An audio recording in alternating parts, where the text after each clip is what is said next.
할렐루야. 늦지 않고 여러분들과 함께 예배드릴 수 있도록 인도하신 하나님께 감사드립니다. 저희 교회는 11시에 예배 시작하면은 12시 조금 지나서 이렇게 예배를 마쳐요. 오늘 또 우리 캠프에 다녀온 아동부 학생 중에 형제가 캠프에서 잠언 1장을 다 암송을 했다고, 그것도 집사님이 우리 애들 암송한 거 오늘 이어서 한번 하도록 해달라고. 내가 바쁜데 나 빨리 마치고 어쨌든 와야 되는데 또 거절할 수가 없어서 잠언 1장을 암송하도록 해드리고, 어쨌든 12시 한 10분쯤 돼서 예배를 마치고 교인들 인사하고 바로 왔는데도 불구하고 4차선 아직 구룡포 입구 들어오지도 않은 그쪽에서부터 호미곶 온천인가 지나가 조금 거기서부터 밀리는 거예요. 와, 큰일 났다 싶어서 이제 그냥 길은 어디라도 다 통하겠지 싶어서 전에 어디 이쪽에 아파트 쪽으로 이렇게 누가 가는 길이 그런 얘기를 하길래 길은 어디든 다 통한다. 그러니까 그냥 그대로 하정으로 쭉 내려가서 올라와서 아파트 한테로 그냥 모르는 길로 오니까 글로 길이 연결이 돼서 이 구룡포 시장 그 중간쯤에 들어와서 이렇게 올라오니까 아이고 이제 제가 생각했던 것보다 그냥 따라왔으면 아직도 도착 못했을 건데 이렇게 또 길은 어디든지 다 연결되구나. 그런데 천국의 길은 예수님이 연결입니다. 예수님을 통하지 않고는 우리가 천국에는 아무도 다른 길로는 갈 수가 없음을 믿습니다. 이 시간 우리가 출애굽기는 굉장히 중요한 책입니다. 이 출애굽기만 알면은 인생이 보입니다. 그래서 내 인생도 보이고 다른 분들도 잘 도와줄 수 있는 그런 길이 출애굽기를 우리가 알면 알수록 보여져요. 그래서 지난 시간에 이어서 오늘 출애굽기 두 번째 우리 말씀을, 사실 이 출애굽기 40장을 제가 우리 교회에서 하루 한 장씩, 한 번에 한 장씩 쭉 성도하라고 공부해봐도 굉장히 얘기할 게 많더라고요. 서로 자기들의 삶도 나누면서 그러는데 그냥 여기 2시간에 전체를 그저 맥만 이렇게 짚어드리고 가야 되는 상황이 돼서 좀 여기에 나오는 필요한 여러 가지 또 다른 간증들이나 이런 것도 좀 나누면은 아주 유익할 것 같은데, 일단 우리가 출애굽기 본문은 3장 7절에서 8절 금방 우리가 살펴본 대로 여기에 7가지 동사가 있다 그랬습니다. 보고 듣고 알고 내려가서 건져내고 인도하여 데려가려 하노라. 이것이 출애굽기 1장부터 40장까지 전체가 요 안에 다 들어있다는 그런 말씀을 드렸어요. 우리 한 번 더 출애굽기 전체 구조를 한번 살펴보고 그 다음 이어가도록 하겠습니다. 1장 2장이요 보고 듣고 알고, 요 보고 듣고 알고는 하나님께서 이스라엘의 형편, 그 당시는 갑자기 이스라엘이 잘 애굽에서 지내다가요 너무 정권이 바뀌면서 노예가 돼서 중노덕에 시달리고 아들을 낳아도 키우지도 못하고 이런 너무나도 학대받는 고통에 시달리는 그런 상황. 그래서 여러분, 환경이 우리에게는 굉장히 중요해요. 우리가 성도들이 살아가면서 환경이 우연하게 내가 이 땅에 사는 것도 아니고 우리가 어떤 일을 만날 때 우연히 당했다고 생각하면 안 돼요. 하나님은 우리의 머리털까지도 세신다 그랬잖아요. 그래서 하나님께서 우리 주관자가 되시고 우리 삶의 작은 문제라도 하나하나 하나님께서 다 보고 듣고 알고 계세요. 그래서 성도들은 뭔가 삶에 꼬이는 문제, 고난, 어려움이 왔다 그러면은 하나님 앞에서 지혜로운 성도들은 하나님의 뜻이 무엇일까? 이걸 통해서 하나님이 내게 무엇을 하시기를 원하실까? 하나님의 뜻을 찾아요. 고난 중에서. 그러면은 이 성도는 그 고난을 통해서 한 단계 하나님 앞으로 더 가까이 나아갈 수 있는 그런 은혜를 받습니다. 그런데 고난을 하나님 앞에서 찾지를 않고 고난만 보고 막 죽어내 사내 하고 그냥 거기에서 고난이라는 것은 어떤 경우는 가정에서는 부부간에도 어려움이 생길 수가 있고요. 부모 자녀 간에도 어려움이 생길 수가 있고, 경제적인 문제, 이웃 사람과 친척과 이런저런 얽힌 문제, 그런 걸로 인해 고난받을 수가 있어요. 그럴 때 막 그 사람하고 내가 싸움한다고 해가지고 해결되는 게 아니라는 겁니다. 네. 그러면은 오히려 문제는 더 꼬여요. 더 어려워져요. 그럴 때 그 사람하고 싸울 게 아니라 하나님 앞에서 기도로, 하나님 무엇 때문이십니까? 내게 또 내가 고쳐야 될 것, 채워야 될 것, 내가 더 붙잡아야 될 게 뭡니까? 고난의 환경 속에서 하나님을 바라보고 하나님 앞에 기도하는 성도, 그 사람에게는 하나님께서 새 길을 여십니다. 그래서 여러분, 남다른 환경이 우리 앞에 펼쳐지면 어떤 분들은 보면은 참 어려움도 엎친 데 덮친 격으로 막 계속 어려움 당한 사람도 있잖아요. 사연이 남다른 그런 사람들은 이게 인생이 비참해지지 않으면은요, 대박 날 수 있는 인생이 돼요. 어떻게 하면 대박 나느냐? 하나님 앞에 그 문제를 가지고 와서 하나님 앞에 부르짖어 기도하면 되는 거예요. 한나가 인생이 완전히 비참해질 인생이었잖아요. 그러나 그 한나는 문제를 버린, 나는 지금 한나를 얼마나 마음을 격동시켰어 막 하고 한나가 막 열받아가지고 죽을 지경인데, 만약에 버린나하고 머리치 잡고 이런저런 하고 그냥 붙었다면 문제가 해결되는 거 하나도 없어요. 그러는데 한나는 그 문제를 하나님 앞으로 가져가서 하나님 앞에 부르짖어 기도했더니 역사를 새롭게 만들 인물 사무엘 아들을 주시지 않습니까? 그렇습니다. 그러니까 우리는 고난은 하나님 앞에 더 나오라고 하는 사인이다, 그렇게 이해하는 게 굉장히 중요해요. 하나님은 우리의 모든 문제를 보고 듣고 아시는 분이십니다. 그래서 고난에는 해석이 중요하다. 환경만 보고 그냥 이거 누구 때문에 그렇고 누구 때문에 그렇게 말할 필요 없이 하나님 앞에 지혜로운 성도들은 고난의 문제를 가지고 나간다는 겁니다. 두 번째로 내려가서 3장부터 11장까지 내용이 하나님 앞에 부르짖어 기도했더니 하나님께서 하나님의 사람을 보내주셨는데, 그 사람이 출애굽기에서는 목자가 모세예요. 그렇죠? 모세를 하나님이 준비시키시고 모세를 하나님께서 이제 통해서 하나님이 내려오시는 거예요. 여러분, 이걸 우리 잘 알아야 돼요. 하나님이 우리의 문제를 해결하시려고 우리를 구원하시고 내려오시는데 물론 예수님도 보내셔서 이 땅에 오셨고, 그런데 지금 우리 삶에 예수님은 나를 통해서 일하시기를 원하신다, 나를 통해서 내려오시기를 원하시는데 내가 준비가 돼야 돼요. 그냥 준비 안 된 나를 통해서는 하나님이 일하실 수가 없어요. 모세가 준비 안 됐을 때는 하나님이 모세를 통해 아무것도 못 하셨어요. 그러나 모세가 하나님만 의지하도록, 하나님만 바라보도록 준비가 됐을 때 80세 때 모세를 통해 하나님은 놀라운 역사를 이루어 가시더라. 아멘. 그러니까 하나님이 내려오시는데 사람을 통해서 내려오신다. 오늘은 나를 통해서 내려오셔서 여러분들의 집을 하나님이 구원하시기를 원하시면은 먼저 부름받은 여러분을 통해서 내려오셔서 믿지 않는 가족들에게 복음을 전하게 하시고요. 그렇잖아요. 그래서 정말로 제가 아는 한 분도 청송에서 영천으로 시집와서 시댁에 아무도 안 믿는데 이 며느리가 들어와서 기도하고 그 시댁을 전부 구원시켰어요. 시부모들도 구원시키고 형제들도 구원시키고 다 온 집안이 예수 믿는, 하나님께서 그 사람을 통하여 내려오셔가지고 주변을 다 구원시키는 것입니다. 이렇게 내려와서 3장에서 11장까지 내용이고, 그 다음에 12장은 유월절 뭐예요? 건져내고, 여기에서 이제 구원이 출발 시작. 그전에는 예비 작업이고 12장에서 이제 이스라엘이 애굽에서 나오는 거예요. 유월절 사건을 통해서. 여러분, 구원은 전적 내 노력이 아니고 무엇이다? 하나님의 은혜다. 피 바른 집안에 있어야 된다. 어린 양의, 유월절 어린 양의 피는 예수 그리스도를 상징하는 거예요. 예수 그리스도 안에서 우리 구원이 이루어지는 것이지 다른 어떤 노력으로도 안 된다는 것을 아셔야 됩니다. 오직 하나님의 은혜로 예수님이 나의 구원자가 되신다.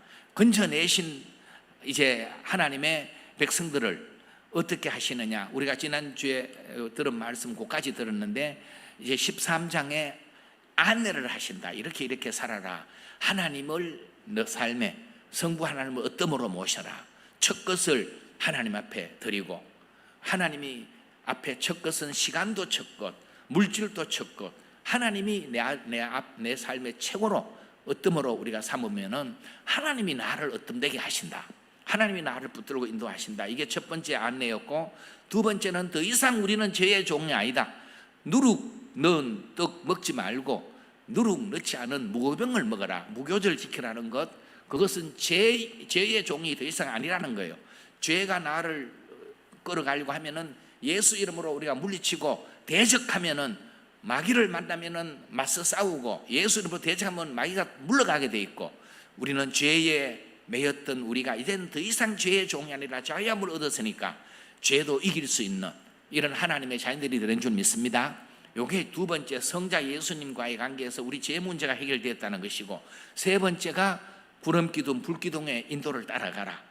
성령께서 우리의 삶을 인도하고 계신다. 이까지 우리가 하나님의 안내를 하시고, 그 다음에 그 백성들을 홍해로 딱 인도하십니다. 홍해로 인도하시는데, 홍해 앞에서 이들이 굉장히 어려움을 겪어요. 마귀는요, 어떻게든지 그 백성들을 안 보내려고 그랬죠. 그 모세가 애굽에 막 재앙이 10가지가 내려올 때, 그때 바로는 이 땅에서 제사해라, 너무 멀리는 가지 마라. 마귀는 그렇게 우리를 예수님 못 믿도록 어떻게든지 믿음으로 살면서 그렇게 방해 전략을 계속 한다는 거예요. 그리고 너희 남자들만 가라, 애들은 놔놓고, 그 다음에 양, 소 이런 건 놔두고, 돈은 하나님보다 돈이 더 중요하다. 이렇게 계속 방해를 한다는 거예요. 그러면서 마지막까지 이제는 애굽의 최고 병거 600성 정예 군인들을 이끌고 지금 이스라엘 백성들을 쫓아오지 않습니까?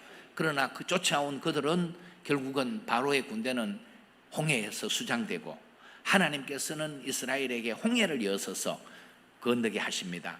신약 성경 베드로전서 10장에 보면은 이 홍해 건넌 사건을 사도 바울은 뭘로 해석을 하냐 하면은 세례로 해서, 세례.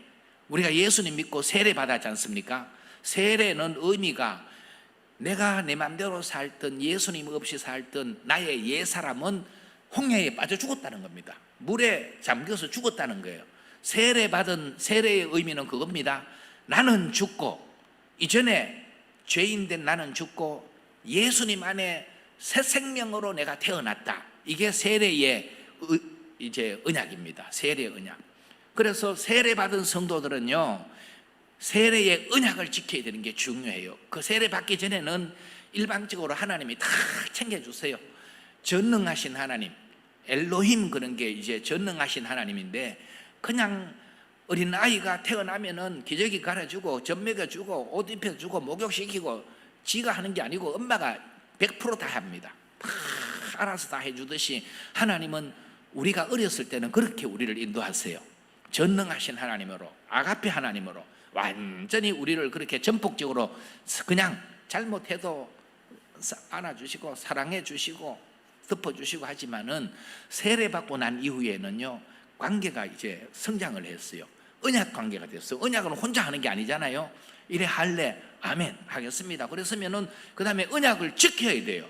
언약을 지킬 때 그 관계는 더 발전해 나간단 말이죠. 하나님은 우리를 그냥 애굽에서 신분만 하나님의 백성으로 싹 바꿔서 구원한 게 아니고, 그때는 영적으로는 아이 상태예요. 우리를 그리스도의 장성한 분량이 충만한 때가 이르러 자라게 하시고, 그 다음에 자란 우리에게 하나님의 기업, 하나님의 대행자로 살게 하시기를 원하세요. 우리가 그게 하나님이 우리를 부르신 목적이에요. 그런데 우리는 그렇게 자라지는 않고 그냥 늘 어린 아이 상태에 있으면 이게 하나님의 근심이 돼요. 우리 사람들도 태어나서 몸도 자라고 또 지능도 자라고 자라야 그 다음에 사람 노릇하지 않습니까? 몸은 자라서 지금 장년이 됐는데 지능은 아직 5살, 6살 그런 사람도 있잖아요. 그런 사람들은 아무리 부모에게 많은 유산이 있어도 맡겨줘가지고 감당하겠습니까? 맡겨줄 수도 없지요. 부모의 근심이 있죠. 우리가 영적으로도 하나님 아버지는 우리를 구원하셔서 그 다음에 키워가십니다. 어디까지요?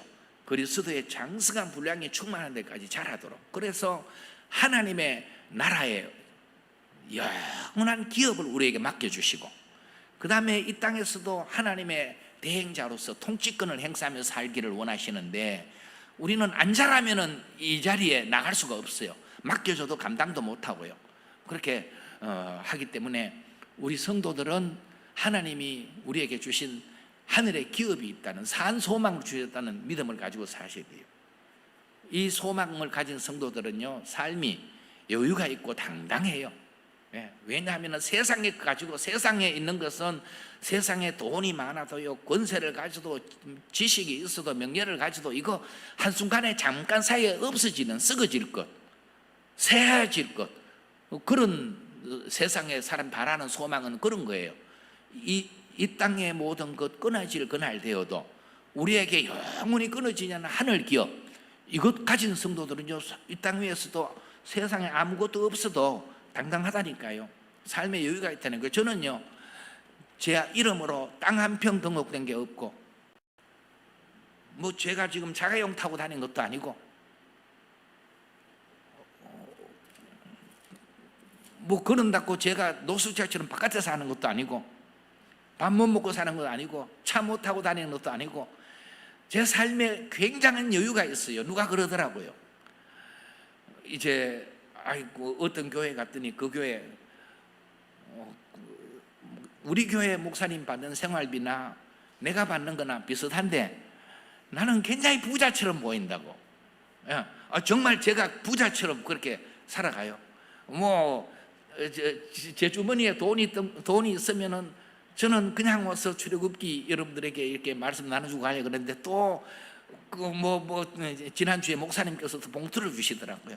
그거 가지고 와서 이미 시내 이제 좀 어려운 목사님들 불러가지고 지난주에 밥 다 사주고 다 썼어요. 그런데 또 오늘 왔더니 어떤 권사님이 식사를 하라고 무슨 봉투를 하나 든. 아이고, 나는 또 이런 건 또 처음이네요. 그런데 계산을 안 하고 사는데 하나님이 필요한 걸 채워주세요. 그래서 굉장히 이게 보면은 삶의 여유가 있고, 아무것도 세상에 뭐 없는데, 나 하늘의 기업이 있다는 겁니다. 이 믿음이 제게 있어요. 그래서 당당하게 살아요. 여러분, 비행기 타는 사람하고 시내버스 타는 사람하고 차이가 뭔지 아세요? 비행기 타는 사람, 시내버스 타는 사람, 비행기 타는 사람 돈 많고, 물론 시내버스 타는 돈 적으니까 그러겠지만은, 돈 없어도 또 그 사람들도 외국 갈 때 비행기 타고 가잖아요. 다 가는데, 비행기 타는 사람과 시내버스 타는 사람은요, 비행기 타는 사람은 여유가 있어요. 당당해요. 왜 그런가 하면은 지정좌석이 있기 때문에. 지정좌석이 비행기표 끊으면 딱이잖아요.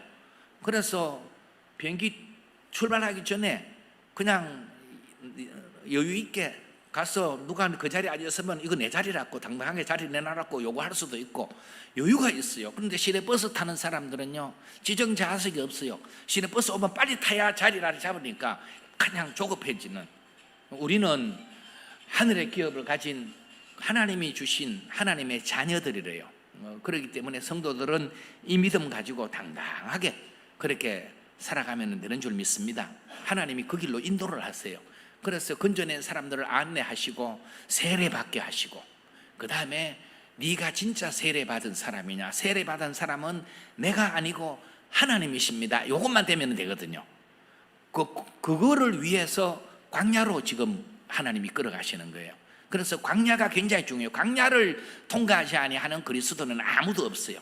그런데 광야의 의미를 모르면은 그냥 광야만 헤매다 끝나는 거예요. 여러분, 출애굽하는 1세대들을 보십시오. 그들의 목적지는 광야가 아니고, 광야는 통과하는 겁니다. 통과하는 거고, 그들의 목적지는 가나안이에요. 그런데 가나안을 바라보지를 못하고 광야의 현실만 바라보다 보니까 광야의 백성으로 그들은 죽어요, 1세대들. 그런데 그 중에서도 하나님의 약속을 붙들었던 여호수아와 갈렙은 가나안 땅에 들어가서 약속된 기업을 받아 누리잖아요. 다 같이 받아 누릴 수 있는 기업인데, 광야에서 쓰러진 죽은 사람들은 하나님의 약속을 붙들지를 못하고 세례를 받았으면서도 세례의 언약을 안 지키고 그냥 환경만 보고 자기 힘으로 사는 것처럼 여기서 어떻게 뭘 먹고 뭘 마시고 그러면서 원망 불평만 하다가 광야에서 하나님께서 그들은 다 죽게 하시고 이 세대들을 다시 교육해서 가나안 땅으로 인도하신 줄 믿습니다. 그래서 건져내고 여기서부터 이제 출발을 하는 거예요. 그리고 그 다음에 13장부터 24장까지가 뭐라고요? 인도하여인데, 요 인도하여에는 두 곳으로 인도를 해요. 하나님께서 먼저는 18장까지는 광야로 인도를 해요. 그래서 지금 곧 볼 겁니다만은 15, 16, 17, 18 요 네 장이 계속 광야로 이어져요. 광야에마다 특징이 있어요. 그 광야의 훈련을 하나님께서 거치게 하시고 그 다음에는 어디로 인도하시느냐? 시내산으로 인도해서 하나님과 하나님의 백성이 언약을 맺도록 해요. 이 언약을 맺고 그러면 너희는 나의 거룩한 백성이 되고 나의 소유가 되고 열방의 제사장이 될 것이다. 제사장 나라가 될 것이다. 그렇게 언약을 맺고 20장에 하나님의 백성들의 삶의 원칙, 십계명을 주세요. 이렇게 두 곳으로 인도를 하신다. 13장에서 24장까지는 먼저는 광야로 인도하시고 두 번째는 시내산으로 인도하시고 그 다음에 마지막으로 25장부터 40장까지 내용이 데려가려 하노라. 하나님의 목적은 성막을 데려가려 하노라 하는데 그게 보면 성막을 건축하게 해요. 성막 건축하는 목적은 하나님께서 그 가운데 함께 하시기 위해서 하나님의 거처가 필요하다는 거예요. 그런데 하나님께서 무슨 사람이 지은 손으로 지은 거기 장막에 그거 하시겠습니까? 솔로몬이 지은 성전에 그거 하시겠습니까? 사람이 망가지면은요 성전도 하나님이 다 무너뜨려 버리시는 거예요. 솔로몬의 성전은 바벨론에 의해서 그렇게 무너졌어요. 하나님의 성전은 오늘 우리예요. 우리가 성전된 몸으로 성전이 되어 있으면 하나님이 우리 안에 우리와 함께 하시기를 원하세요. 그래서 결국은 내 안에 주님이 계시고 나는 주님 안에 주님과 더불어 함께 먹고 마시는 이러한 하나님과 함께 동행하는 임마누엘의 삶, 이를 위해서 하나님께서는 출애굽기를 통해 우리에게 말씀해 주시는데 요 출애굽기 전체 구조가 이렇게 되어 있다는 것을 다시 한번 확인하시고, 자 오늘 출애굽 경로를 우리가 한번 보면은요, 이거 빛이 나옵니까? 예. 여기 보면은 이게 이제 여기가 아이고 이거 그 새로 나오도록 좀 해주실래요? 예. 여기가 이집트잖아요. 이집트인데 이게 홍해고 여기 이게 시나이 반도라고 여기는 지중해예요. 지중해고 가나안 땅이 여기 있어요. 가나안 땅이 여기. 이 일은 전부 광야입니다. 이스라엘의 광야를 가보면은 요 헤브론 이 밑으로는 전부 사람이 살 수 없는 광야예요. 여기 광야를 한번 가보셨으면 저는 처음 보고 와 세상에 이런 데가 있나. 그것도 한번 처음 보니까 정말 그렇더라고요. 그러는데 여기에 애굽에서 요 길로 가면은 굉장히 빨리 갈 수 있는 이 길을 하나님께서 쉬운 길을 가도록 하지 않고 이 광야의 길로 이로 돌려가지고 하나님께서 이스라엘 백성들을 인도를 했다는 거예요. 그래서 하나님께서 이렇게 인도하신 목적이 있다는 것입니다. 신명기 8장에 보면은 광야에 사람이 살 수 없는 건조한 땅, 불뱀이 나오고 정갈이 나오고 하는 그 땅으로 인도하신 것은 하나님만 의지하도록, 나를 낮추고 하나님만 의지하도록 해서 마침내 복을 주시려고 하나님의 목적은 그런 거예요. 그런데 환경만 바라보면 안 된다는 거예요. 광야는 통과해서 그저 하나님만 바라보면은 빨리빨리 갈 수 있는 거예요. 그리고 우리 앞에 어떤 광야가 있더라도 우리가 이 광야만 잘 헤쳐나가면은 어떤 사람은 일평생 광야에서 헤매는 사람이 있고요, 어떤 사람은 광야를 빨리 통과해서 하나님의 목적도 쓰임받는 사람이 있어요. 요셉을 아시잖아요. 요셉이 아버지 집에서 좋은 사랑받고 지내다가 어느 날 갑자기 그만 인생의 광야를 만나게 됩니다.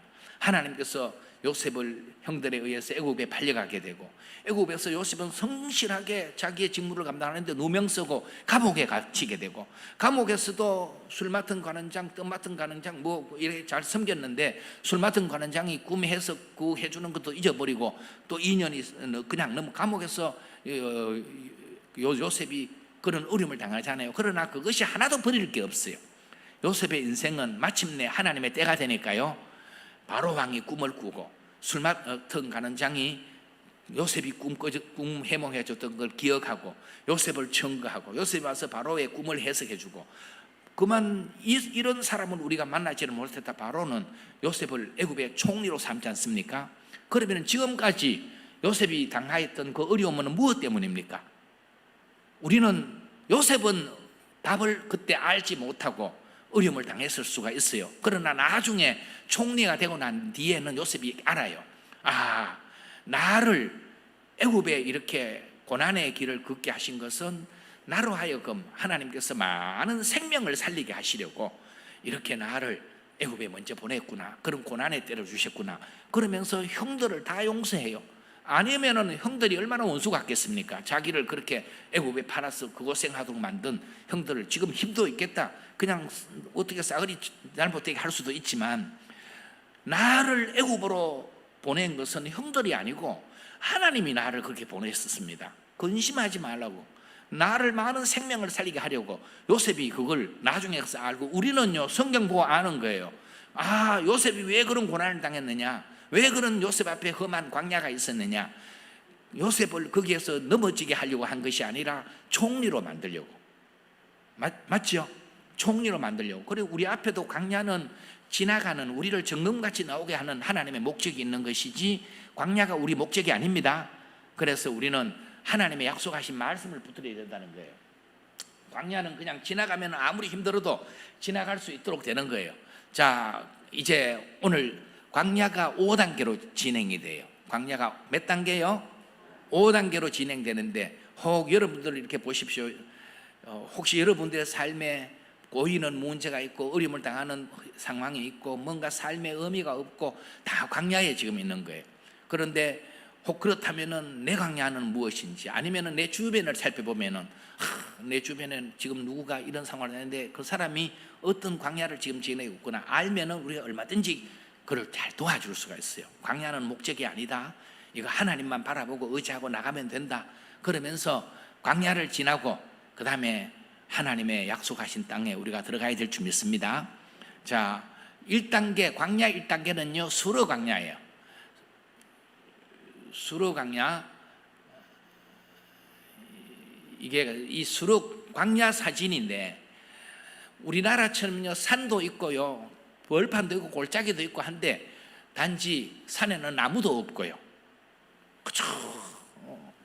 이제 돌산, 그냥 흑산, 그리고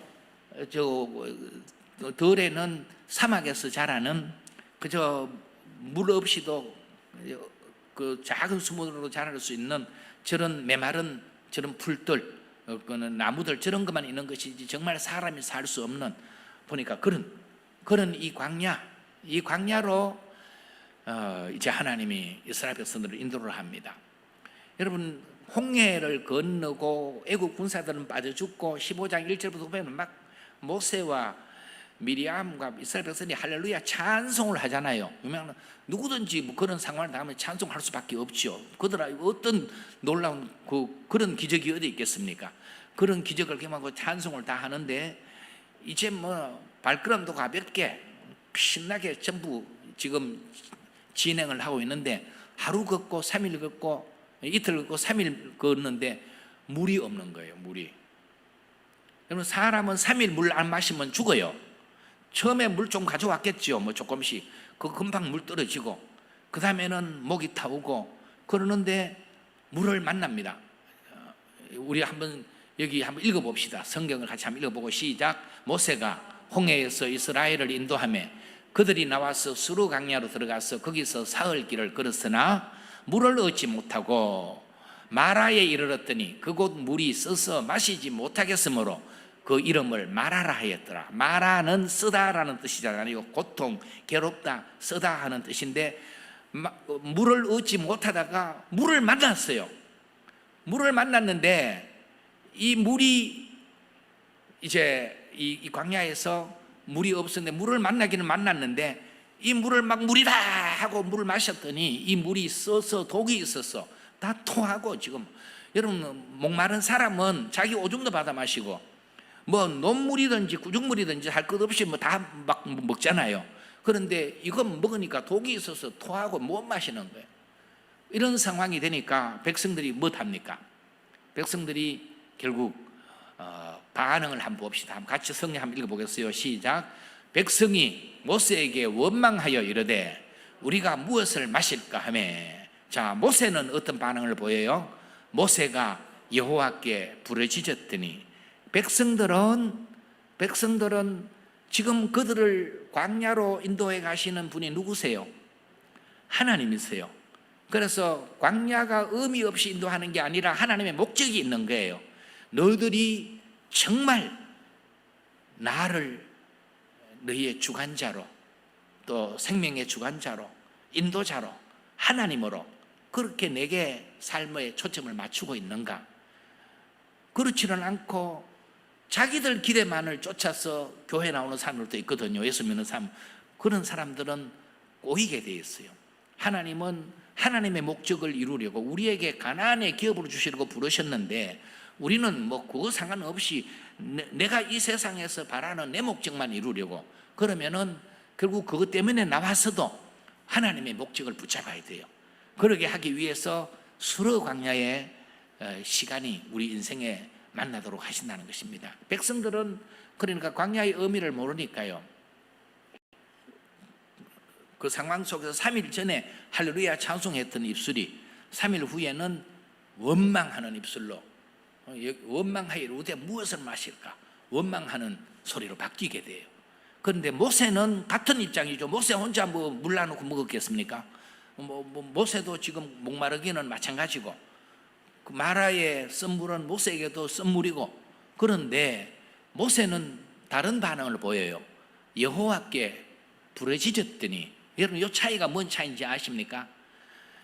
내 인생에 광야가 앞에 아직 남아있는 사람들은, 광야가 있는 사람들은 환경이 어려워지면은 이스라엘 백성처럼 원망부터 먼저 해요. 이게 누구 때문에 그렇다, 어떻다, 뭘 했다 하고 원망부터 한다는 겁니다. 그런데 광야가 내 뒤에 있는 사람들, 이미 모세는 미리안 광야에서 40년 동안 훈련을 받았어요. 광야를 지나왔어요. 광야가 뒤에 있는 사람들은 문제가 생기면 환경을 안 보고 누구를 봐요? 하나님을 봐요. 하나님께 부르지. 이 차이입니다. 굉장히 중요한 차이예요. 문제의 해결은 광야의 환경만 보고 원망한다고 해결되지 절대로 해결 안 돼요. 그런데 하나님을 바라보고 하나님 앞에 기도하면은 하나님께서 오케이 하고 다음 단계로 넘어가도록 만드십니다. 이게 하나님께 부르짖었더니 모세가 기도했더니 그 말이죠. 어떤 문제가 생깁니까? 이거 안 넘어갔는데 한번 봐주실래요? 예.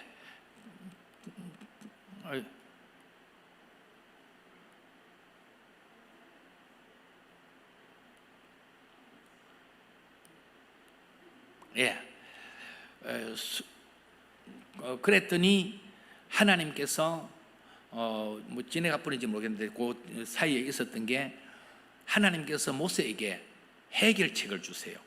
한 나뭇가지를 지시하시면서 그 나뭇가지를 물에 던져라 그렇게 하시잖아요. 그래서 그 나뭇가지를 물에 모세가 말씀대로 던졌더니 그 물이 독이 없어지고 썬물이 단물로 바뀌어서 이스라엘 백성들이 다 마실 수 있게 됐다. 물이 치유가 됐다. 이게 수르 광야에서 있었던 일이고, 이 수르 광야를 우리 삶에 그러면 어떻게 적용을 해야 되느냐, 무엇을 우리에게 의미하느냐 하면은 보면은 삶의 원칙이, 우리 성도들은요 하나님의 기대를 이루려고 하나님은 우리를 택하시고 부르신 줄 믿습니다. 물론 우리 각자의 기대도 있어요. 그런데 우리가 내 기대를 이루려고 하나님을 믿으면은 이게 신앙의 목표가 잘못된 거예요. 우리는 하나님께서 우리가 은혜를 베풀어 주셔서 우리를 불러서 하나님의 기대, 하나님은 우리를 하나님의 자녀 삼으시고 하늘에 영원한 기업을 주시고 하나님의 대행자로 이 땅에서 살아가도록 하나님의 생명을 우리에게 주셨는데, 하나님의 형상대로 우리를 회복시키시는데, 우리는 그거는 상관없고 내 기대만 이루고 교회 나오는 게 뭐겠습니까? 어떤 사람은요, 뭐 선거 때 되면은 교인들 표 얻으려고 그저 그 목적으로 와서 예수 믿는 것이 막 그렇게 하는 사람도 있고, 자기 뭔가 기대가 있잖아요. 어떤 사람은 자기 사업하는데 그도 사업의 발판을 또 좀 넓히려고 그 교회를 이용해서 그 자기 그런 기대로, 물론 그런 기대로 나올 수는 있어도 그게 계속 가면 안 돼요. 이게 내 기대가 잘못됐구나, 하나님이 살아계시구나, 예수님이 나의 구원자시구나 하고 예수님을 붙들 수 있어야 되고, 하나님의 기대를 따라갈 수 있어야 복이 되는 줄 믿습니다. 삶의 원칙이, 이스라엘은요, 각자가 이제는 막 자기 기대에 넘쳐나는 거예요.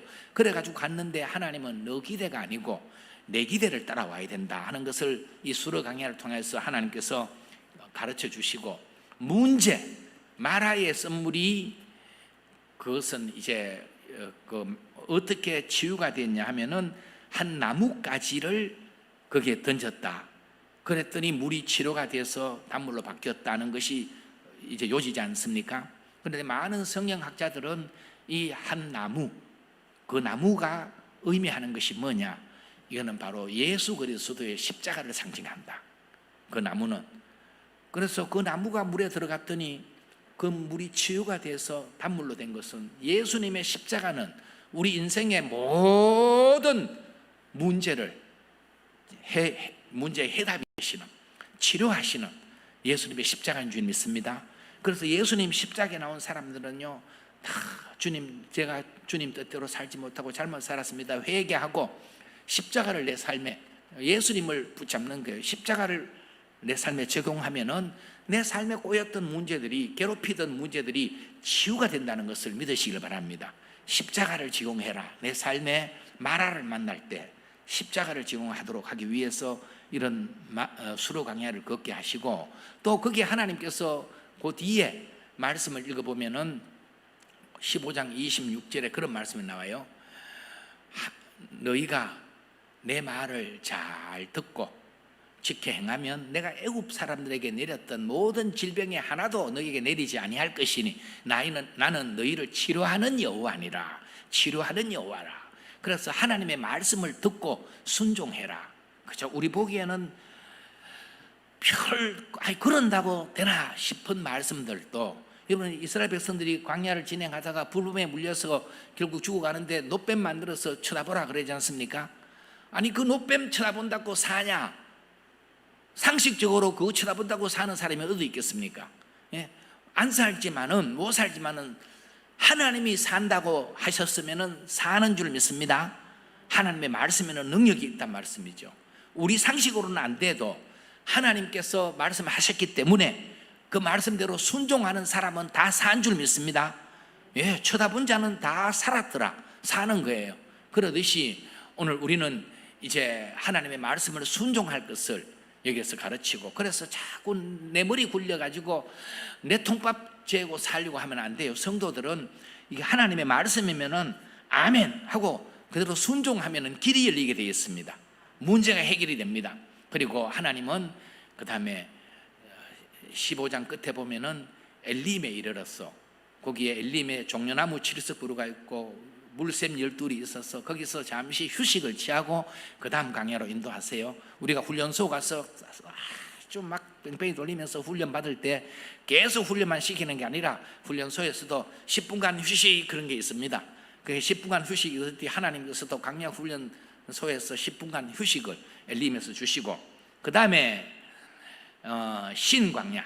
신광야를 우리가 보겠습니다. 이게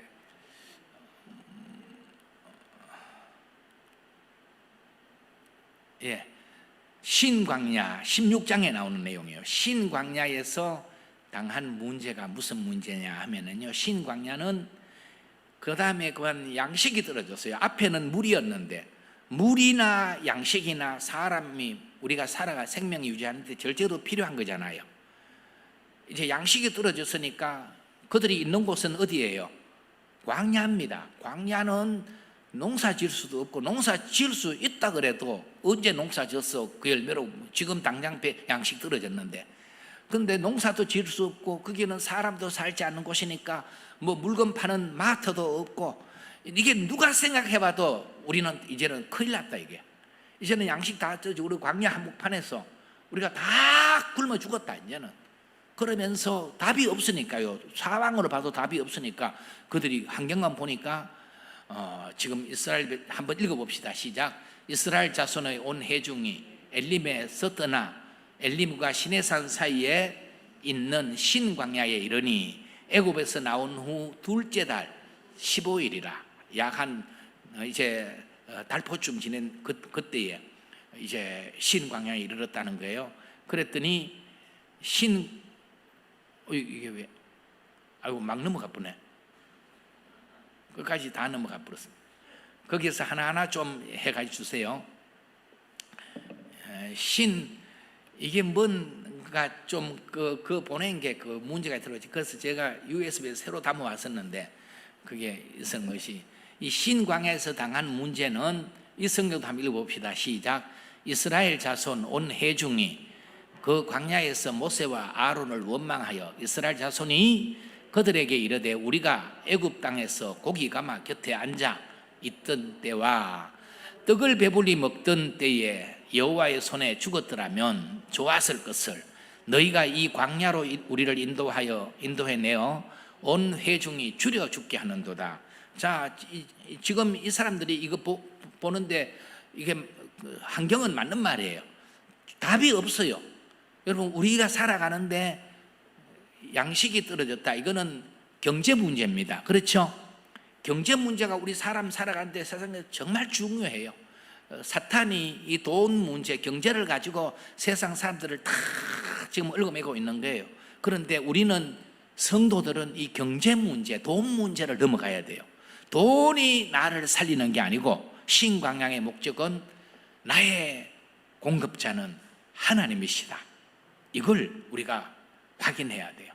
우리 각자가 내가 돈 벌어서 살지만 이건 우리 삶의 아주 근간을 이루는 중요한 근본적인 문제예요. 그런데 이것도 내 노력으로 사는 것이 아니라 하나님께서 내게 공급해 주시는 그 은혜로 산다는 것, 하나님이 나의 생명의 주관자시라는 것을 신광야에서 하나님은 이제 이 만나를 내려주심으로, 백성들은 여기서 또 못해요? 또 원망하잖아요. 우리가 애굽에 있었을 때 고기 가마 곁에 고기 먹고 떡 먹고 그랬을 때 거기서 죽었으면 너무 좋았을 것을 여기 괜히 끌고 와서 우리 다 죽게 만든다고, 굶어 죽게 만든다고 지금 원망하잖아요. 광야가 앞에 남아있는 사람들은 광야의 현실만 보고 새 문제가 생기면 계속 이와 같이 원망한다는 것입니다. 그런데 하나님은 이 광야에서 이제 사방을 둘러봐도 답이 없는데 위를 보면은 답이 위에서 내려와요. 만나가 신광야에서 내려온 줄 믿습니다. 16장에는 하나님이 만나를 내려주시는 거예요.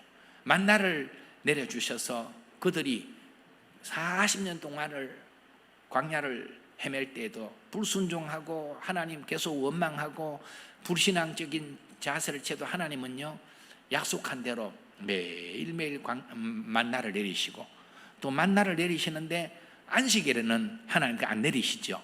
그들을 훈련시키시는데 어떤 사람은 안식일에도 또 만나 주스러 나갔다가 못 죽고 오는 사람 있잖아요. 제가 여러분들에게 이 얘기 해드렸는지 모르겠는데 저는 이것을 하나님이 제 삶을 통해 경험하게 해주셨어요. 그래서 일찍이 하나님께서 나를 책임지시구나. 내가 돈이 있어야 꼭 사는 게 아니구나. 하나님이 책임지시면은 날로 하여금 안 굶게 하시고 또 이제 필요한 것을 하나님 채우시구나. 또 하나님께서 약속대로 그렇게 이루어 가시구나. 근데 내가 이 성경을 읽다가 한번 그런 생각을 했거든요. 이 백성들 정말 미련하다.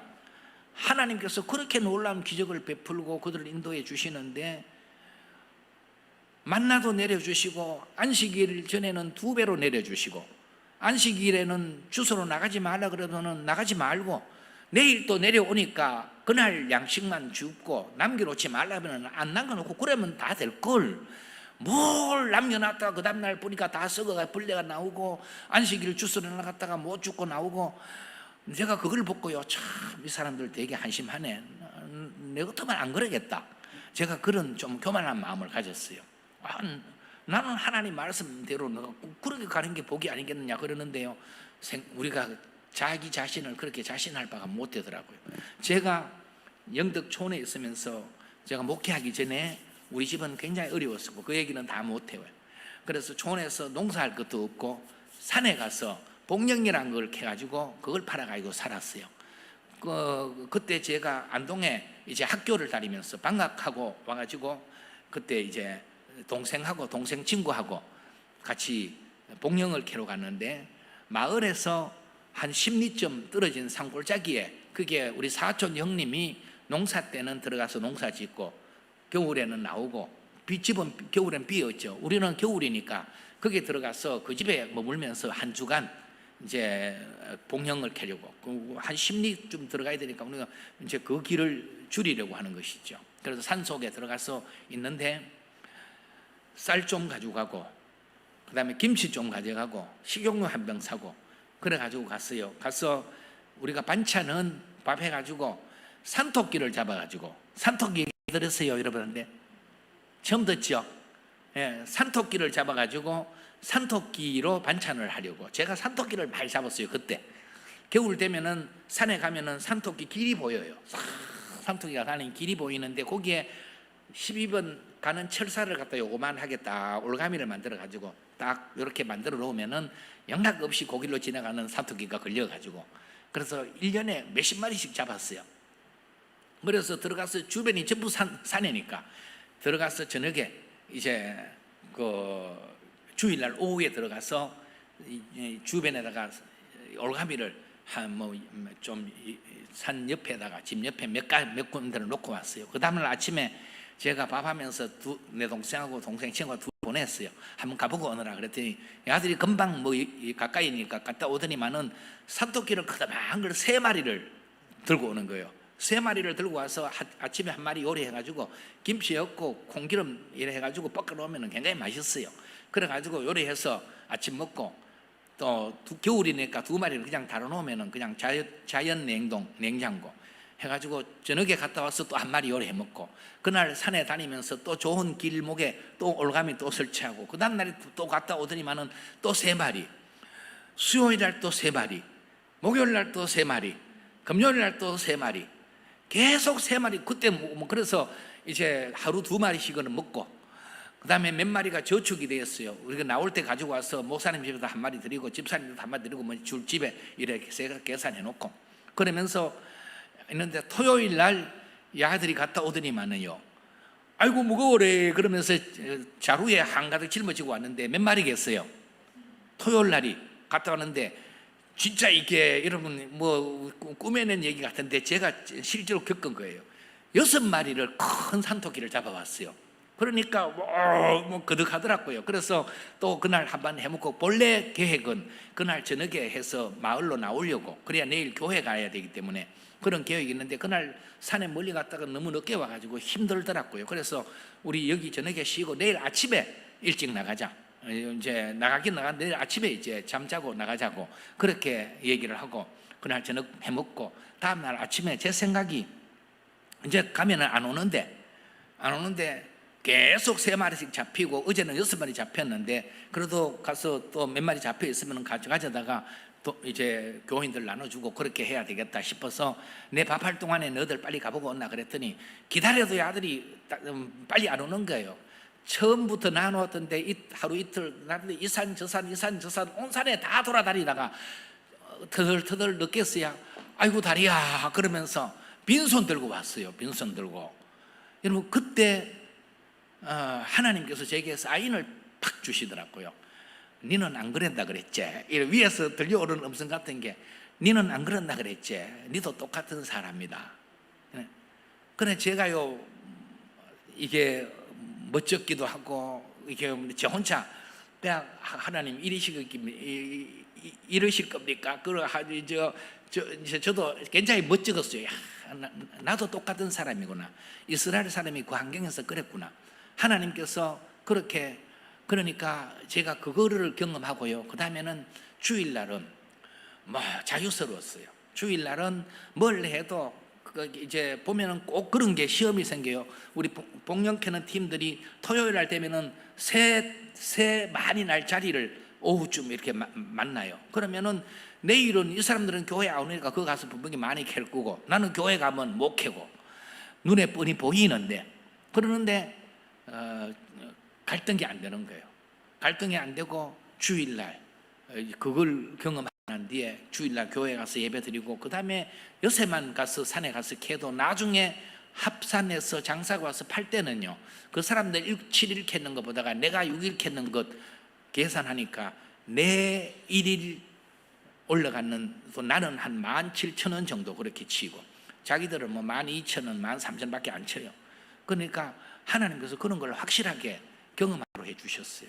여러분, 그래서 저는 주일은 정말로 이제 중요한 일이 있었는데도 하나님께서 하나님 앞에 난 주일날 이거 안 합니다.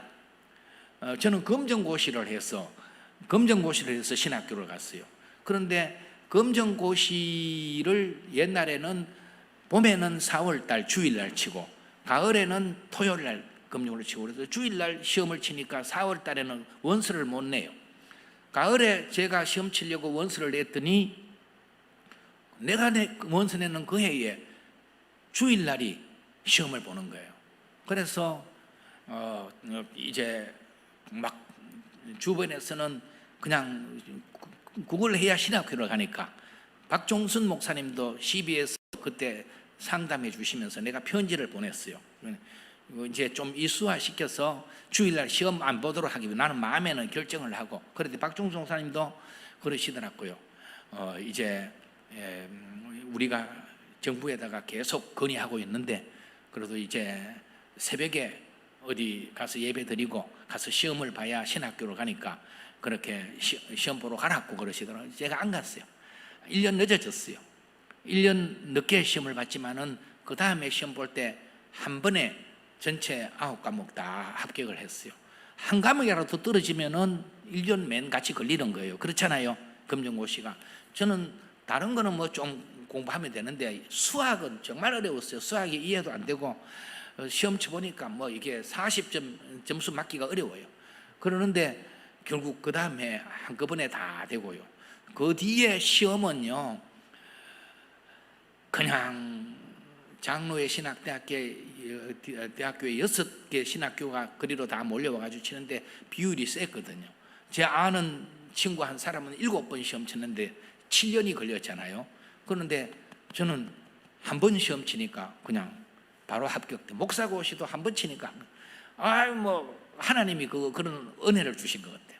그때는 좀 교만하게 이거 사법고시도 치면은 걸리겠다 싶은, 그렇게 하나님을 인정하면 하나님이 길을 열어갔어요. 돈도 마찬가지예요. 돈도 하나님께서, 하나님을 인정하면 하나님께서 채워주세요.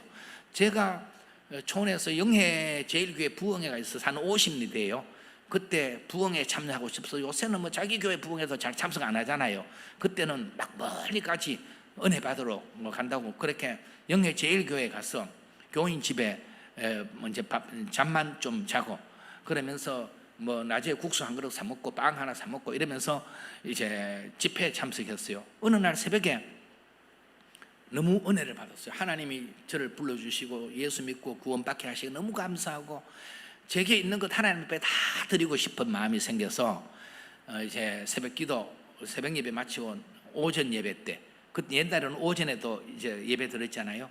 오전 예배 때 제게 있는 거 탁 트니까 135원인가 그렇게 있어요. 그거 가지고 낮에 점심도 사 먹어야 되고 집에 올라갈 때 차 타고 가야 되고 그러는데, 제 마음에 나 이거 굶겠다, 금식하고 그 다음에 50리 내가 걸어간다 이러고 있는 거 톡 틀어가지고 그렇게 하나님 앞에 헌금하는데도 하나도 안 아까운 거예요. 너무너무 기쁘게 하나님 앞에 헌금 몽땅 다 드리고 예배 마치고 나왔어요. 갈 데도 없고 이제 밥 사 먹을 돈도 없고. 그래서 또 생각이 아까 드릴 때는 괜찮았는데 이제 나오니까 배도 좀 고파지고 이러니까 좀 남가 놓을 걸 싶은 그런 생각도 들고 그렇지만은 이제 그냥 영해 시내에 나와가지고 그냥 이렇게 가는데 뒤에서 누가 형진 이어야 내리고 그거 불러요. 그러가 보니까 제 사촌 형님 중에 한 사람이 굉장히 제 예수 믿는다고 핍박하고 막 제사 아니라고 동사를 올리고 그랬던 형님이 있어요.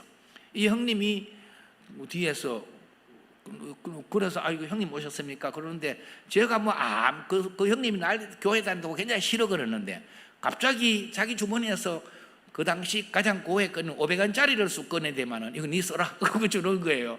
뭔 이유로 해줬냐면 하나님이 그렇게 형님을 통해 주게 하실 줄 믿습니다.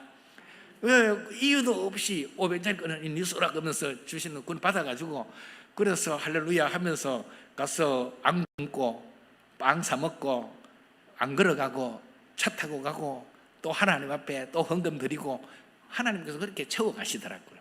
예, 하나님은 우리가 내 힘으로 사는 게 아니라 돈으로 사는 게 아니라 하나님의 은혜로 산다. 하나님이 나의 공급자시다.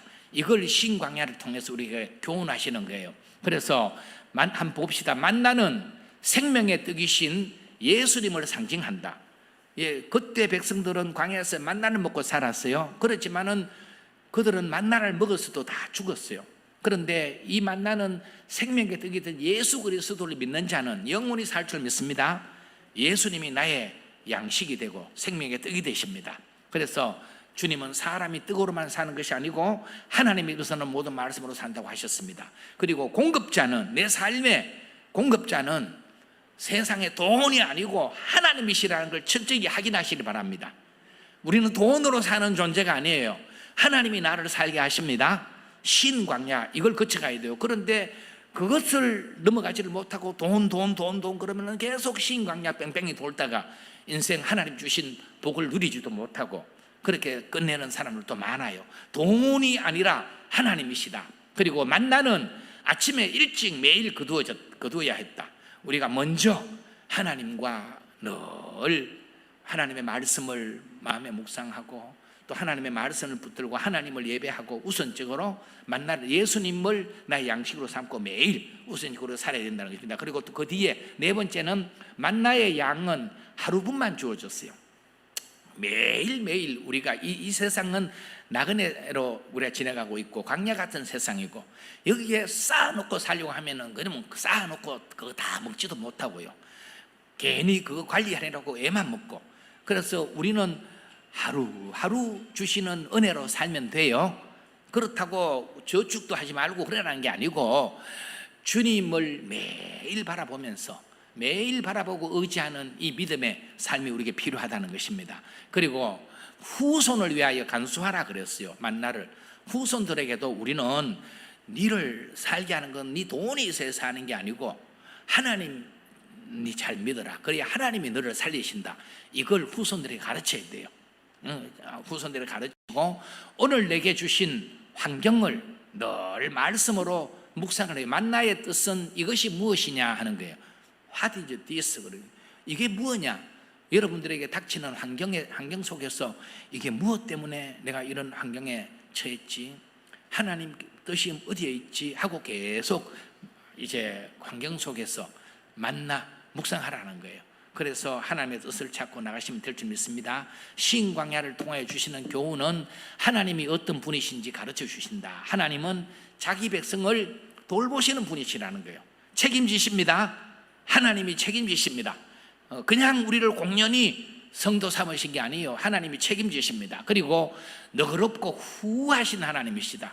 하나님께서 우리를 결코 줄이지 않도록 목마르지 않도록 하시는 분이십니다. 그리고 하나님의 말씀에 그렇기 때문에 순종하는 것이 복이에요. 빨리 내 잔머리 굴리려 하지 말고 말씀대로 순종하면 이게 복이 된다. 그 다음에 이제 광야 3단계. 자, 아까 우리 봤던 광야가 이제 쭉 해서 이 광야를 수르 광야를 거치고 뒤편으로 좀 넘겨주세요.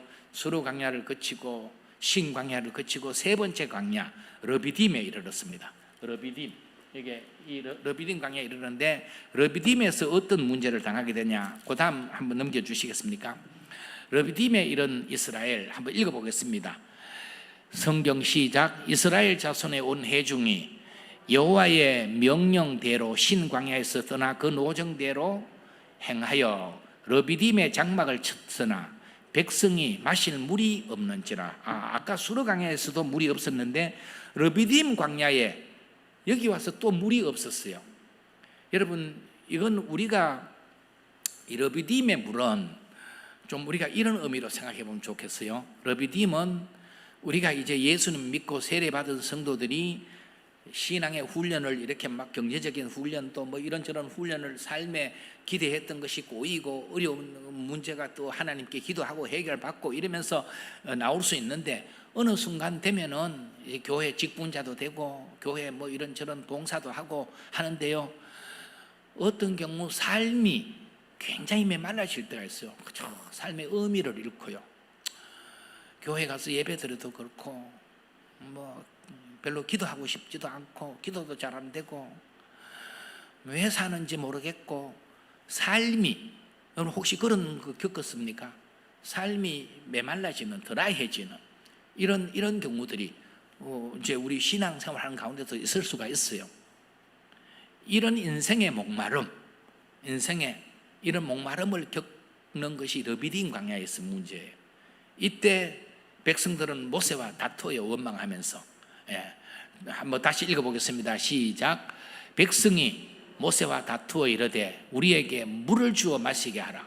모세가 그들에게 이르되 너희가 어찌하여 나와 다투느냐? 너희가 어찌하여 여호와를 시험하느냐? 백성들이 르비딤에서 시험했다는 거예요. 하나님이 도대체 우리와 함께 하시느냐 안 하시느냐? 우리가 믿음 생활하고 봉사하고 목회사에게도 그럴 때가 저도 있더라고요. 막 꼭 이래 목회해야 되나?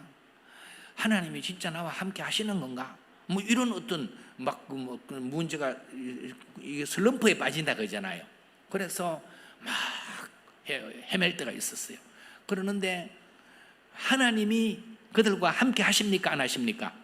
함께 하십니다. 그렇죠? 그런데 이들은 하나님이 우리와 함께 하시는 인생의 목마름 때문에 지금 그런 갈증을 느끼는 거예요.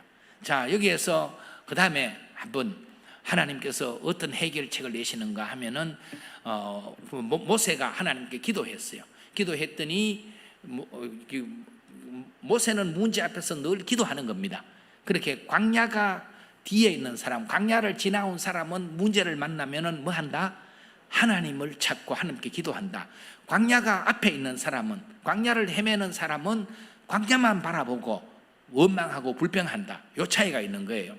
그렇게 하나님 앞에 기도했더니 하나님이 처방이 모세 지팡이를 가지고 반석을 쳐라.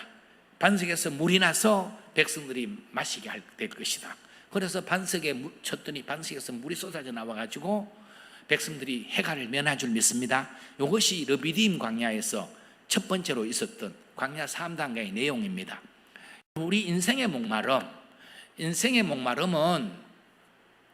이 르비딤의 생수를 통해 주시는 교훈이, 우리가 교회 생활을 하면서 인생의 목마름을 겪고 별 삶의 의미를 느끼지를 못하고 찾지를 못하고 내 삶이 막 메말라질 때, 그런 삶의 의미를 잃어갈 때 우리는 르비딤 광야를 통해 하나님이 교훈하시는 것은 하나님을 시험하지 말고 하나님을 의지해라는 겁니다. 하나님은 언제나 약속도 우리와 함께 하시는 하나님이세요. 괜히 하나님이 나와 함께 계시냐 안 계시냐 그렇게 시험할 필요가 없다는 거예요. 그리고 세상의 물은 다시 목마르지만 예수님이 주시는 물을 마시는 사람은 영원히 목마르지 않습니다. 그래서 예수님은 나를 믿는 자는 요한복음 7장 37절에 그 배에서 생수의 강이 흐르는 날이라. 이건 우리 믿는 사람들이 받을 성령을 가리켜 말씀하시며 그랬어요. 그래서 이때쯤 인생의 목마름이, 우리가 교회를 봉사하고 뭐 열심히 믿음 생활하고 하는데 삶이 메말라지고 뭔가 의미가 잃어갈 때는 여러분 다른 거 다 내려놓고 하나님 앞에 부르짖어 매달려서 은혜 받는 자리를 찾아야 돼요. 성령의 충만함을 받아야 돼요. 성령 충만하면은 성령의 내 배 속에서 솟아나는 생수로 우리 갈증이 해결이 되고요. 속에서 기쁨이 솟아나면은 바깥에서 오는 기쁨하고 속에서 솟아나는 기쁨하고는 달라요. 그렇잖아요. 그 성령 충만하로 우리가 하면은 이건 참으로 수가성 우물가의 여인이 예수님 만나고 그 물로 인생 목마름을 해결하고 했더니 예수님 만나서 그냥 내가 그리스도를 만났다고 그렇게 나가서 동네 사람을 외치듯이 우리는 이 기쁨으로 살아갈 수 있게 될 줄 믿습니다. 저는 그것을 마치 이 더운 날에 이제 자동차나 뭐 오토바이나 이런 것 우리가 다 타고 가면은 시원하게 갈 수 있잖아요. 그런데 아무리 좋은 오토바이라도 기름 떨어진 오토바이는 저절로 갈 수가 없어요. 그렇다고 그 아까운 걸 버리고 가겠습니까? 이거 버리지도 못하고 그러면 가기는 가야 되면은 뭘 어떻게 해 가야 돼요? 끌고 가야 되겠죠. 이런 날 기름 떨어진 오토바이 끌고 땡볕에 가려고 해보십시오. 한반 죽지. 예. 그러니까 우리가 성령의 도우심 없이 내 힘으로 신앙생활을 하고 내 힘으로 뭔가 봉사하고 하려면은요 금방 지쳐요. 인생에 목마름이 와요. 그러지 말고 기름 딱 채워서 성령의 충만한 기름으로 시동 걸어가지고 성령이 밀어주시는 은혜 가운데로 나가면은요 할렐루야, 우리는 땀 버리지 않고 끌고 가는 오토바이고 타고 가는 오토바이 될 줄 믿습니다. 우리가 르비딤 광야에서 인생의 목마름은 오직 성령 충만. 그래서 더러 우리가 세상 바쁜 일에 막 우왕좌왕하다 보면은 우리 삶의 의미를 잃고 목마름이 생길 수가 있어요. 그럴 때는 은혜 받는 자리에 나가서 하나님 앞에 기도하고 성령 충만 받는 게 답이다 하는 거 가르쳐주고, 그 다음에 광야 4단계. 자, 광야 4단계는 맨 장소는 르비딤이에요. 이 르비딤 광야에서 17장 8절부터 16절까지 보면은요 아말렉과 전쟁이 붙어요. 그렇죠? 이 아말렉과 전쟁이 붙는데 이 아말렉과의 전쟁은 희한한 전쟁이에요. 아말렉과의 전쟁은 모세가 여호수아로 병사들 데리고 나가서 싸우도록 하고 자기는 산 위에 올라가서 기도하겠다는 거예요. 모세가 기도하는 손이 올라가면 이스라엘이 이기고 기도하는 손이 팔이 앞서 내려오니까 이스라엘이 지고, 이게 반복이 됐어요. 그래서 아론과 훌이 그걸 보고 모세의 돌 갖다가 거기 앉혀놓고는 양옆에서 한 사람씩 손을 들어 올려서 모세의 기도하는 팔이 안 내려오도록 했어요. 그래서 이스라엘이 아말렉을 물리치고 승리한 줄 믿습니다. 그래서 거기에서 주어진 말이 여호와 니시, 여호와는 승리의 깃발이다, 하나님이 우리로 이기게 하셨다, 이런 놀라운 여호와 니시라는 말이 거기에 나오게 됐죠. 자, 여기 보면은 이제 금방 말씀드려 넘어갑시다. 또 그 다음에 한번 보여주세요. 자, 이것도 넘어갑시다. 제가 이미 다 얘기했어요. 저렇게 아론과 훌이 기도하는 손 다 됐습니다. 여기에 아말렉은 누구인가? 아말렉이 그러면 의미하는 게 뭔가? 오늘 우리 삶에도 우리의 신앙생활을, 우리의 믿음의 여정을 방해하는 아말렉이 있어요. 이 아말렉을 우리가 잘 알아야 돼요. 아말렉은 에서의 후손이에요. 창세기 36장 12절에 읽어보면은 이 아말렉은 에서의 아들 엘리바스가 처백에서 낳은 아들이라고 기록이 되어 있어요. 그래서 에서의 후예는, 에서는 야곱하고 형제잖아요.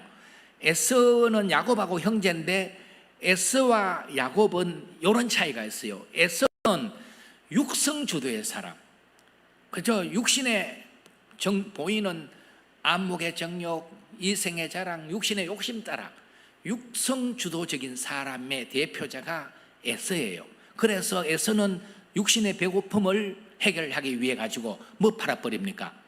장자의 명분도 팔아버리잖아요. 성경은 이게 망령된 짓이라는 거예요. 장자의 명분, 하나님이 주신 장자의 명분이 얼마나 소중한데 그걸 육신의 배고픔 해결하기 위해서 한 그릇 죽에 팔아버리는 것은 이건 망령된 짓이다. 에서는 육성주도적인 사람, 영성은 필요 없어요. 뭐 하나님이 요거 있는 거 필요 없고, 야곱은요 꽤 많고 자기 머리 굴려 살려고 하지만은 야곱은 하나님을 계속 의지해요. 영성주도적인 사람이에요. 그래서 점점 야곱은 하나님의 형상을 이루고요, 야곱의 마지막은 하나님 주신 뜻대로 아들들을 축복하면서 죽지 않습니까? 성경에 보면은 야곱은 영성 주도의 사람이고 에서는 육성 주도의 사람인데, 그러면 아말렉이 의미하는 게 뭐냐면은 바로 이 아말렉은 육신의 정욕과 안목의 정욕, 자기 성질대로 세상을 살려는 이런 사람, 이런 삶이 내 속에 있는 아말렉이고, 또 아말렉은 사람 원수, 나의 삶을 옆에서 계속 방해하고 이런 사람도 원수가 될 수, 아말렉이 될 수 있어요. 그렇지만은 그건 외적인 것이고, 내적으로 내 안에서 아말렉이 일어나서 계속 나를 괴롭히고 내 가는 믿음의 길을 발목 잡을 수가 있다는 것입니다. 그 다음 한번 봅시다. 그 다음에 아말렉과의 전쟁을 통한 교훈이 뭔가 하면은, 아말렉은 하나님의 일을 방해하는, 지금 하나님께서 이스라엘 백성들을 출애굽시켜서 가나안 땅으로 인도하는 이게 하나님의 구원 역사가 진행되고 있는 과정이에요. 그걸 가로막고 뒤에서 약한 자들을 쳤다는 것 아니겠습니까?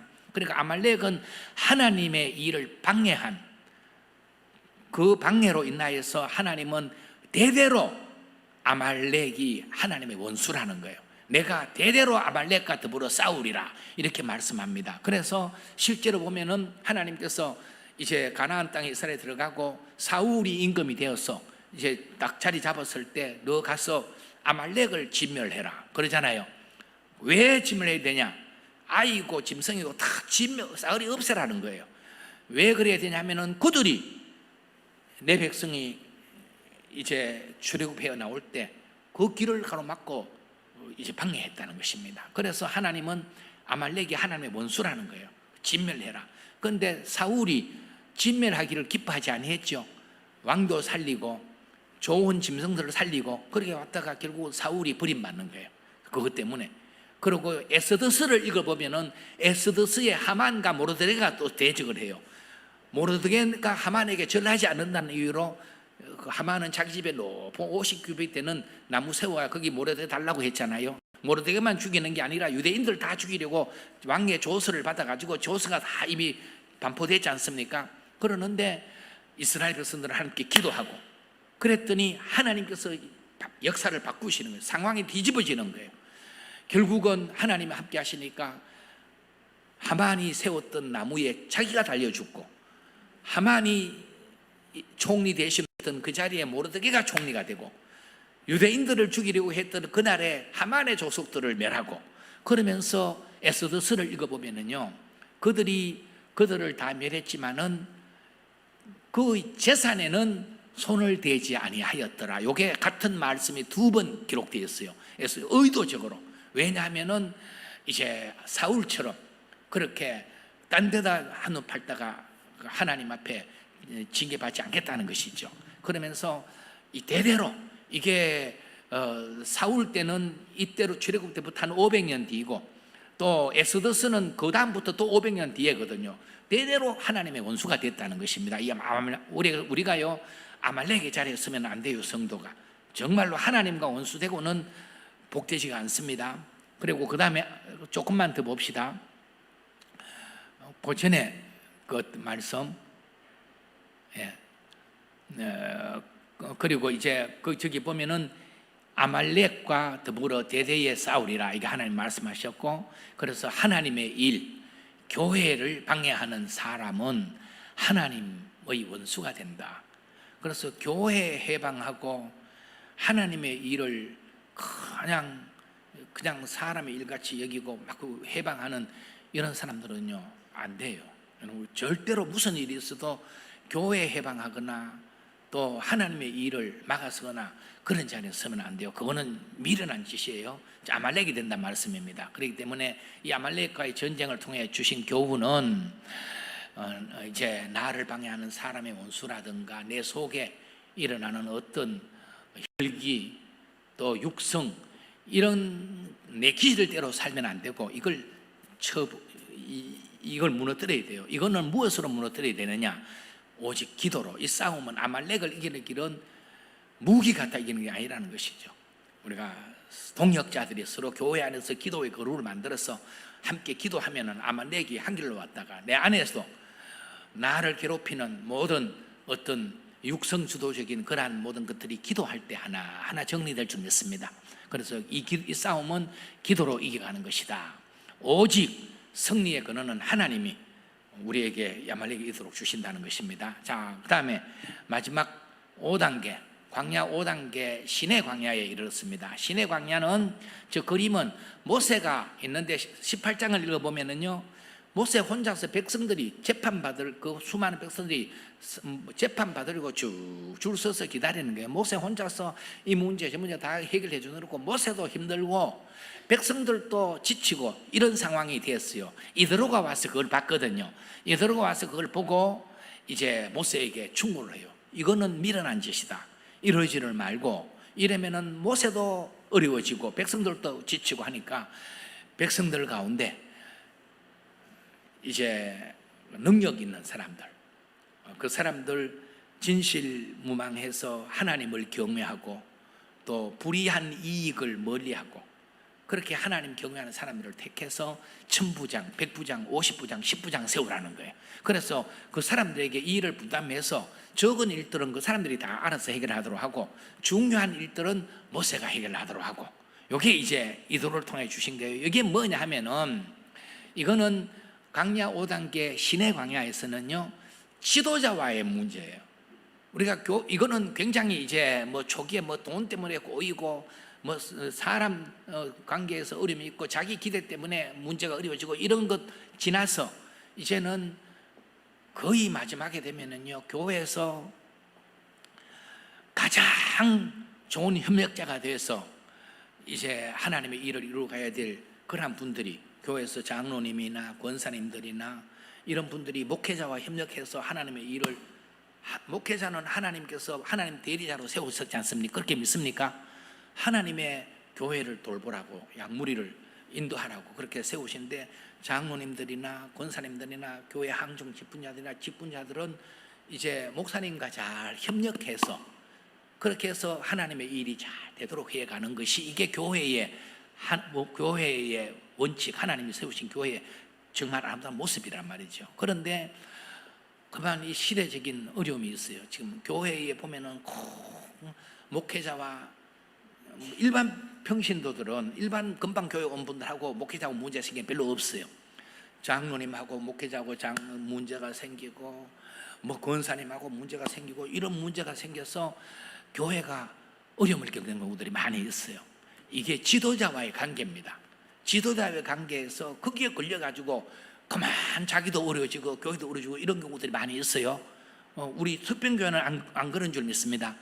그런데 이거 정말 귀한 복인데 여기에 걸려서 왜 나를 장로로 세우고 왜 나를 권사로 세우고 내가 해야 될 일이 뭔지, 그게 이제 지도자에게서, 모세에게서 뭔가 지도자의 한계가 보이면은 무슨 일을 저따구로 하냐, 저렇게 줄 세워놓고 하루 종일 막 아무 일도 못하고 막 이렇게 막 원망하고 불평하고 지도자를 탓할 게 아니라, 그 다음에는 거기서는 내가 내 눈에 1000부장 일이 보이면 내가 1000부장이 돼서 그 일을 돕고, 100부장의 일이 보이면 100부장이 돼서 돕고, 50부장의 일이 보이면 50부장이 돼서 돕고, 아멘, 10부장이 돼서 돕고, 이렇게 해서 지도자와의 관계, 이제 하나님이 세우신 교회의 이 관계가 잘못되면 교인들이 신앙생활 시험 드는 것들이 많아요.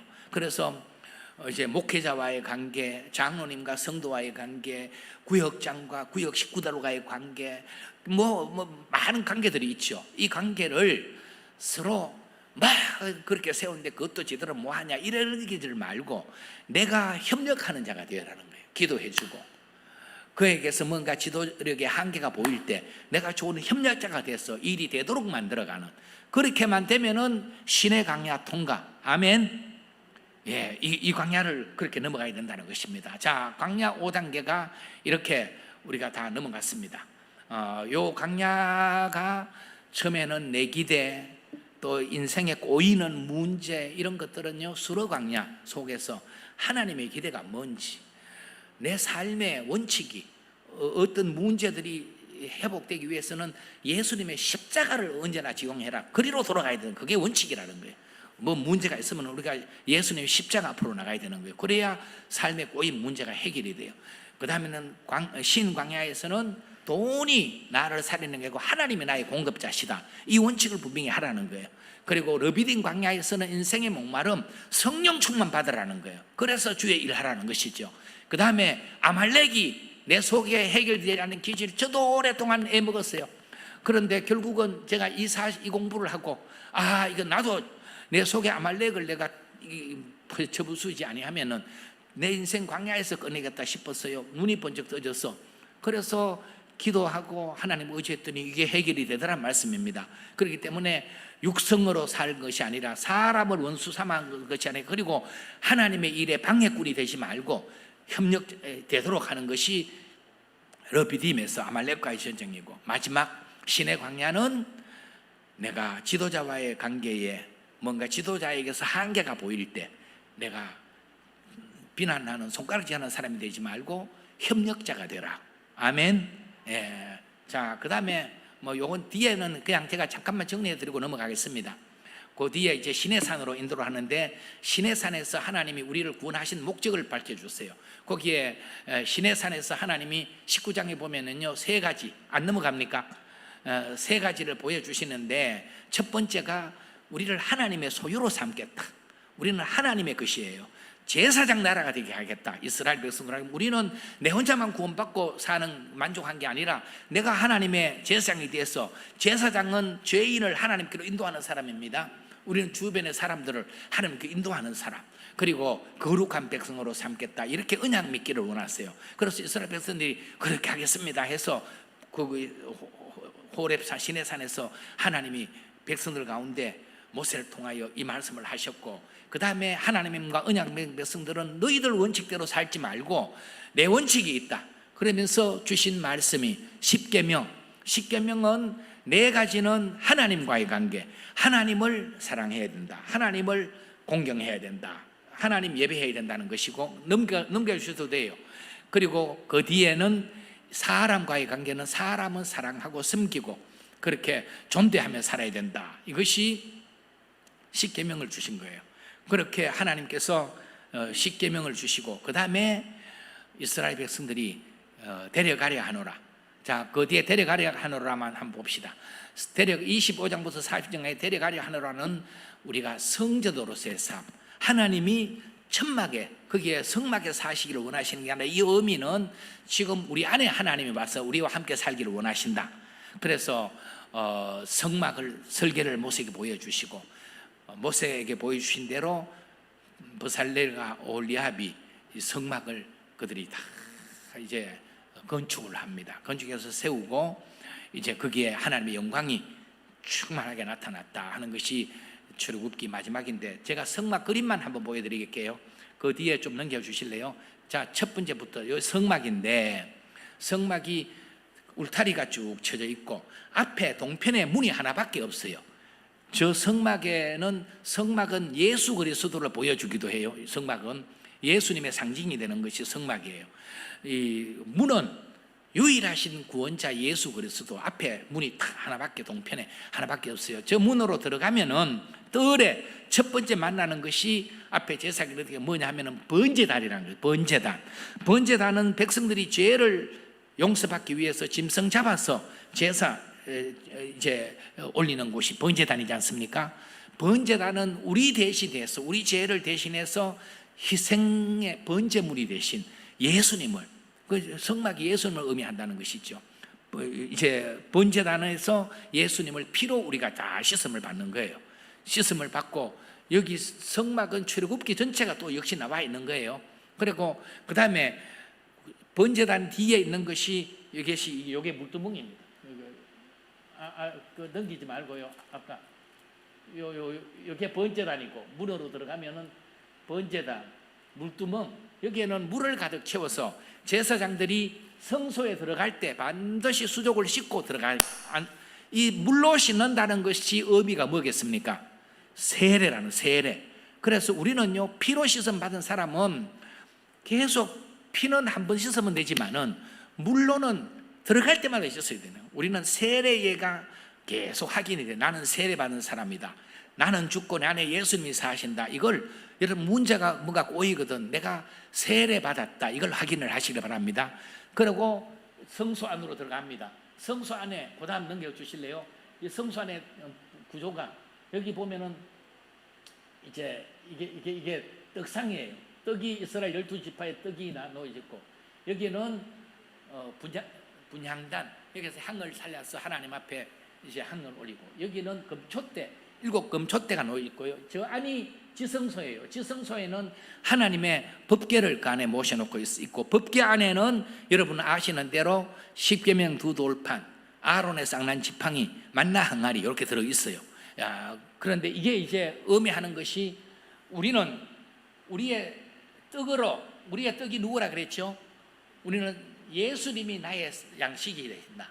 이 성수의 삶을 살아갈 때는 그리고 하나님 앞에 찬양하고 기도하고 성령의 조명을 받고 성령의 비추심을 받아서 우리가 살아가고 여기가 우리가 최종 목적지가 아니고 하나님은 우리를 여기까지도 오기를 원하세요.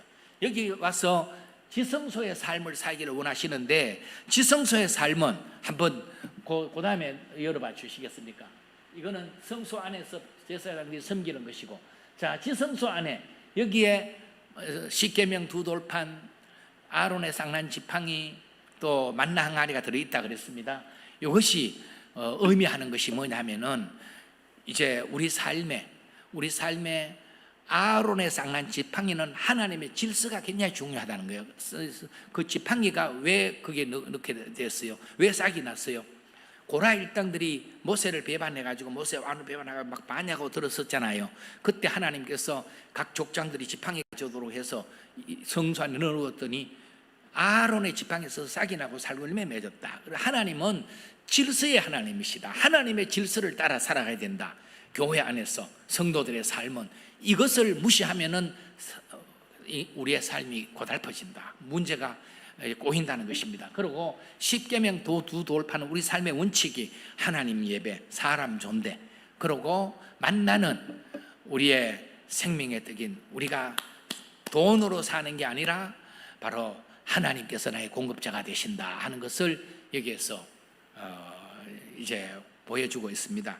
마지막 이제 말씀을 다 전했는데